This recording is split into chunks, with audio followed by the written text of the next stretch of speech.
Hi, everybody. This is Kathy, Cinemondo Podcast, and I'm here with Shortcuts, where we have short reviews of movies that we like that maybe the rest of us haven't seen. So I wanted to talk about A Good Woman is Hard to Find. Since A Promising Young Woman is coming out, in fact, it should be out on streaming right now, it seemed like a good time to talk about revenge pictures, especially when it comes to women. So I really, really liked A Good Woman is Hard to Find. It's an Irish film. It's a little more low key, doesn't look as stylized as A Promising Young Woman. It's directed by Abner Pastel. I think it's more of a character study that goes bad. Basically, Sarah is a single mom and her husband has been murdered, and the police don't take her seriously because he was kind of a thug. I think when it comes to setting up a picture of making a character really sympathetic, this movie did a really good job because she had everything going against her. She couldn't get any help from the government to help pay bills.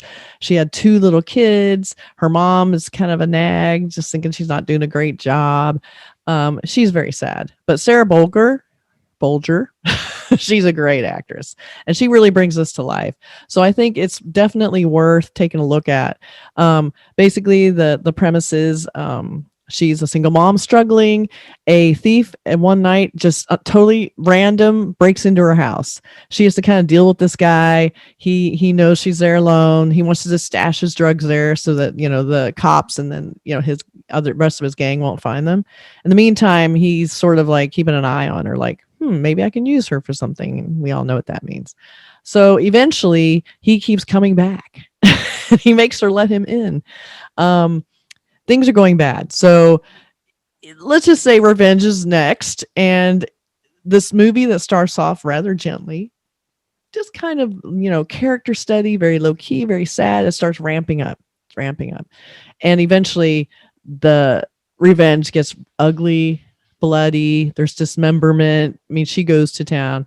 And you're fully on her side. I mean, there's no like feeling sorry for anyone who's getting dismembered. It's a nasty scene, and it's because the whole movie is steeped in so much gravitas that scene is even more disturbing. So I think it's definitely worth watching if you can stand that, even without that. I mean, I'm a horror fan, so I like it. Even if you don't like gore, it's worth watching this movie because it's so well made. I mean, it's just really nicely tempered and the ending is super gratifying. Like she just really comes into her own. She seems really strong. And basically the men don't take her seriously. They make fun of her. They harass her. I mean, basically there is no good men in this movie. They're all terrible.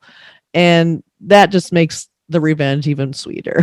So maybe men won't be too happy about that. But overall, I think that if you're looking for a small little indie movie that's really well made, it has some thriller moments in it, with a really good build and a really great ending, you might want to check this movie out because I highly recommend it. Some fantastic acting, really well directed. You get a real sense of place. And it's really actually cool to see an Irish film take this on. I really liked it. So give it a shot. All right. And in the meantime, be sure and subscribe to our YouTube. That helps us out a lot because we really need the subscribers. We need the listens. We need all of that. And if you want to listen in your car, you can subscribe to our podcast. So subscribe, please. Thank you. Okay. See you next time. Bye.